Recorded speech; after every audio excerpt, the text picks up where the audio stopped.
Desa digital diprioritaskan untuk desa yang memiliki karakteristik kemudian potensi wisata, potensi alam, potensi pertanian dan lain-lain, tetapi daerahnya masih blank spot. Kami alhamdulillah tahun 2021 ini dapat fasilitasi 8 desa tersebar di 3 kawasan, 3 kecamatan, yaitu Kecamatan Pasawahan, Kecamatan Cigugur, dan Kecamatan Cibimbing. Menarik di sini memang kami alhamdulillah mengusulkannya kawasan yang terluar, kemudian yang berbatasan dengan wilayah kabupaten kota lain. Contoh untuk pasawahan kami usulkan dan alhamdulillah fasilnya dikabulkan, yaitu desa digital di Padabenghar dan Paniis. Cibuntu. Jadi Padabenghar dan Cibuntu. Kondisinya di Padabenghar ada potensi kebun raya kuningan dan di sana ternyata susah sinyal, sehingga kunjungannya juga mungkin terpengaruh karena susah sinyal tersebut. Orang datang ke kebun raya kuningan tidak bisa langsung upload atau unggah pemandangan yang indah, atau mereka harus nunggu waktu turun dulu dan sebagainya, sehingga ada nilai kebahagiaan yang kurang. Dan sekarang kondisinya orang berwisata bisa mendapatkan shot bagus, bisa diupload saat itu juga, bisa dapat komen dan like sebanyak-banyaknya. Nah, kemudian juga di Cibuntu kita ketahui desa wisata, kemudian juga sinyal sah, walaupun ada juga provider juga yang membantu untuk mengentaskan atau menghilangkan blank spot, tetapi masih baru sebagian, sehingga melalui fasilitasi Provinsi Jawa Barat dibangunlah tower penerima untuk dan dipancarkan di desa-desa tersebut untuk disebarkan ke masyarakat. Selanjutnya di desa Puncak, Cisantana, dan Gunung Keling yang berada di kawasan Cigugur, itu juga potensi sangat tinggi, kemudian juga masih susah sinyal sehingga dapat fasilitas itu. Kemudian satu lagi di kawasan Cibimbing, Sukamaju, dan Sukaharja. Ini merupakan kawasan perbatasan, mukanya Jawa Barat, karena Cibimbing itu ada di perbatasan Jawa Tengah, Jawa Barat, sehingga apabila Jawa Barat maju, daerah perbatasan juga harus lebih maju dahulu. Itu fasilitasinya. Kemudian kami juga akan mengusulkan kembali terus terkait dengan fasilitasi untuk pengentasan blank spot. Di samping itu, di samping dana dari pemerintah Kabupaten Kuningan, dana dari Kominfo pusat maupun provinsi, kami juga menggandeng kerjasama dengan perusahaan. Melalui konsep pentahelik, kita bangun kerjasama saling menguntungkan dengan perusahaan penyedia jaringan dan internet. Alhamdulillah tahun ini dibangun sepanjang 32 km fiber optik membentang dari Sampora Kuningan sampai ke Palutungan. Kemudian di Palutungan dibangun tower pemancar. Nah, kita gali dan kita sosialisasikan ke masyarakat, ke desa, ke BUMDes. Wilayah utamanya adalah yang blank spot, agar BUMDesnya diberi peran untuk berusaha, kemudian memanfaatkan kondisi blank spot itu untuk usaha di bidang TIK, di bidang teknologi informasi dan komunikasi. Saat ini mudah-mudahan Kuningan Open Access programnya, Kuningan Open Access Juli ini sudah bisa launching, dan kita harapkan BUMDes, entrepreneur yang bergerak di TIK bisa muncul. Kami targetkan sekitar 200 wirausahawan baru dan BUMDes bergerak di TIK. Nah, dengan adanya ini, PR pekerjaan kita bisa terselesaikan dengan menggandeng BUMDes kerjasama dengan Kamuning, membangun tower untuk penerima sinyal internet, kemudian membuat jaringan ke desa-desa, dan ini menjadi ladang usaha BUMDes melakukan bisnis online ya Pak? Bisnis ya, untuk menjual internet ke masyarakat dengan konsep adalah internet keluarga dan internet murah. Itu saja mungkin Kang Rifai ya. Pak, terus berkaitan dengan menghadapi PPDB Pak, sejauh ini koordinasinya gimana Pak?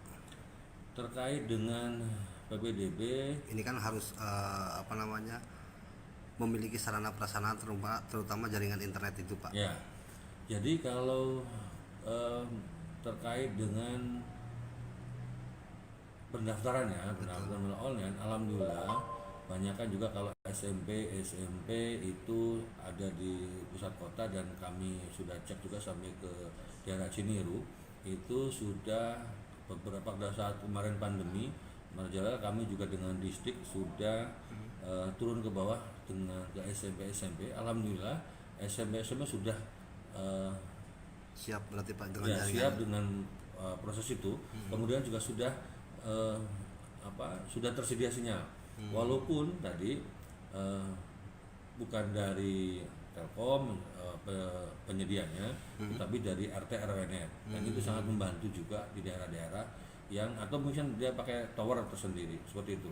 Nah kemudian kalau di pusat perkotaan tidak terlalu masalah. Ya, kewenangan leading satu ada di dinas pendidikan dan kebudayaan. Kami supporting terkait dengan hal tersebut. Pak, terlepas sih Pak kaitan dengan pandemi ini Pak, apa sih yang menjadi pelaksanaan kerja Diskominfo sendiri Pak dalam memberikan sosialisasi edukasi terhadap masyarakat itu Pak? Ya, memang kalau sekarang ada pandemi, di bidang sisi atau sektor lain pengaruh pandemi bersifat negatif, ya, jadi membuat dampak yang sangat terasa. Tetapi di sisi kami di Diskominfo, kami menjadi lirikan atau menjadi program, menjadi kegiatan yang strategis, karena tadi dengan adanya pandemi ternyata satu di sisi pendidikan, sosial dan lain-lain terganggu, ibaratnya seperti itu. Kemudian pendidikan dengan sistem daring dan lain-lain, kami di sini mensupporting untuk tadi pengentasan kawasan agar tidak blank spot. Sehingga memang ada beberapa sekolah yang sistemnya pakai gabungan, ada yang kawasan-kawasan yang tidak ada sinyalnya, siswanya bisa ke sekolah. Kemudian kalau yang ada sinyal dan memiliki ketersediaan gadget dan lain-lain bisa dari rumah daring seperti itu. Nah, kami juga mensosialisasikan terkait dengan bagaimana pengendalian penyebaran COVID. Kami intens di publikasi melalui bidang informasi komunikasi publik. Kemudian kami juga selalu update data-data. Kami juga share terkait dengan menangkal kabar hoax terkait dengan adanya wabah COVID, karena hampir setiap hari ada saja kabar hoax yang digulirkan baik di media sosial, sehingga kita punya tugas untuk menangkalnya. Jadi kita dalam sosialisasi untuk dalam rangka mendukung pencegahan, kita melakukan melalui sosialisasi, kemudian menangkal hoax seperti itu. Pak, terus kemudian terlepas itu Pak, diketahui kan ada staf yang terpapar juga Pak. Ya. Nah itu antisipasi ataupun pencegahan lainnya gimana Pak? Ya. Kebetulan kami di Diskominfo ada 2 staf yang positif. Sejak pertama sakit juga langsung kita arahkan untuk isoman, kemudian periksa ke dokter, dan ternyata hasil pemeriksaannya adalah positif, dan sekarang kondisinya isolasi mandiri. 2 orang staf dan 1 staf lagi malah dengan seluruh keluarganya kita arahkan untuk isolasi mandiri. Kemudian kita sudah lakukan penyemprotan untuk wilayah perkantoran. Kami juga tutup sementara Dinas Kominfo untuk menerima tamu secara tatap muka, tetapi digunakan dengan media lain, bisa melalui telepon, WhatsApp atau media sosial yang Diskominfo miliki. Kemudian juga kita batasi kegiatan-kegiatan yang dalam PPKM ini yang agak mulai menanjak lonjakan kenaikan COVID-nya. Kemudian juga kita terapkan sekarang kita tekankan kepada seluruh staf untuk 6M. Selalu mencuci tangan, memakai masker, menjaga jarak, menghindari kerumunan, menghindari makan bersama terakhir tambahannya. Nah, namanya itu menghindari makan bersama. Jadi kita kurangi sedikit-sedikit kerumunan-kerumunan yang bisa menyebabkan penyebaran COVID semakin bertambah. Pak, kemudian beberapa waktu terakhir kan Pak, sejumlah pejabat, katakanlah bupati, istri bupati, kemudian wabub dan sekda itu kan sempat terjadi korban hoax juga ya Pak. Ya, Korban penggandaan atas nama aplikasi tersebut Pak. Nah, sejauh ini pengamanannya gimana sih Pak buat ya. Oh, yang terkait dengan Facebook, jadi ada Facebook dengan akun yang mirip dengan betul? akun milik Pak Bupati, Ibu Bupati dan Pak Sekda. Jadi kami pertama setelah mengetahui akun tersebut, kami langsung melakukan pemblokiran dari akun pribadinya pimpinan. Jadi pada saat itu misalkan Ibu Bupati ada laporan ada akun yang menyerupai, tidak akun yang menyerupai Bupati dengan foto, dengan informasi, dengan keterangan, kemudian mengajak pertemanan kepada orang-orang yang ada di Facebooknya Ibu Bupati. Kemudian ada laporan itu, kami langsung melakukan pemblokiran terhadap akun tersebut langsung melalui akun Facebooknya pimpinan yang bersangkutan.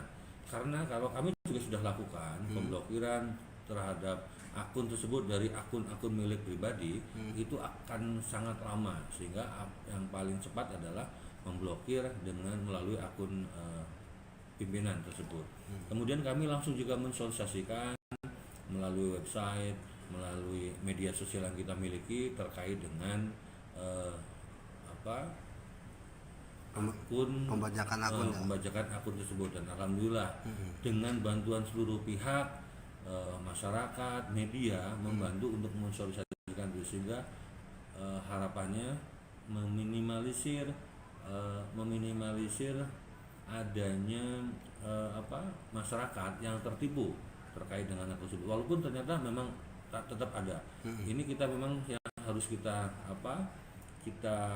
tanamkan. Jadi apabila Bapak Ibu semua, apabila ada yang mengajak pertemanan kemudian atas nama pimpinan atau tokoh masyarakat di Kabupaten Kuningan, mohon dikonfirmasi dulu, kemudian dicek kebenarannya.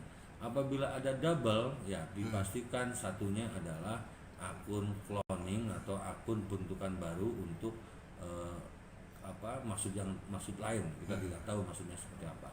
Nah, kemudian jangan mudah percaya apabila ada permintaan bantuan, permintaan sumbangan dan lain-lain, karena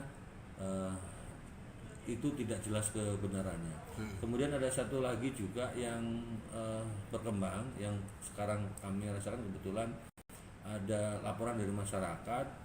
Jadi masyarakat dihubungi oleh seseorang yang menyatakan bahwa desa kebetulan perangkat desa tersebut dapat bantuan. Misalkan kebetulan desa tersebut sedang melakukan pembangunan masjid, ada bantuan terhadap pembangunan masjid tersebut senilai berapa rupiah. Kemudian mereka mengirimkan bukti transfernya persis, bukti transfer yang sudah disetting seperti bukti transfer asli. Kemudian pihak yang mengirimkan itu meminta sebagian dana dari yang ditransfer, padahal dana itu tidak ditransfer, hanya mengirimkan bukti yang aspal ya, asli tapi padahal palsu. Nah, kemudian pihak yang mengontak atau yang menghubungi itu meminta sebagian dana. Nah, ini jangan terjebak, harus cross check lagi apakah bantuan dana tersebut sudah masuk atau belum. Itu saja mungkin yang pertama. Baik Pak, sebagai closing statement Pak dari sektor komunikasi dan informasi. Gotong royong silahkan dipublish ya, kemudian bantu juga untuk menangkal hoax. Kita memiliki peran tugas semua masyarakat melakukan memiliki peran tugas untuk menangkal hoax, sehingga hoax bisa ditekan dan kabar buruk bisa dihilangkan. Di samping itu juga bantu untuk menangkal informasi-informasi yang menyesatkan atau tadi informasi yang tadi ada pihak-pihak tertentu yang mencari keuntungan seperti itu. Sehingga apabila ada informasi jangan mudah share, coba telusuri, cek dulu kebenarannya. Contoh, ada beberapa di grup sangat cepat beredar terkait misalkan ada undian berhadiah ulang tahun perusahaan misalkan. Padahal perusahaan itu tidak melakukan undian atau pemberian hadiah seperti itu, tetapi kita sangat mudah mempercayai. Nah, kita tanpa sebelum membuka atau mengecek, kita sudah meng-share ke orang lain, kemudian kita juga memasuki mengklik link tersebut. Kita tidak tahu apakah link itu aman, secure apa tidak. Bisa jadi link itu tidak secure dan data yang ada di gadget kita itu yang malah diserap oleh pihak-pihak yang mencari keuntungan. Itu saja. Siap, terima kasih Pak.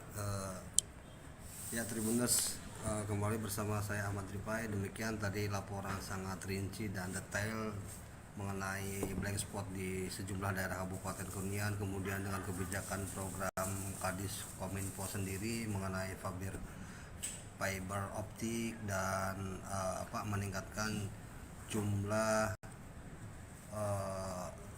secara cepat mengenai pengentasan untuk jaringan blank spot itu.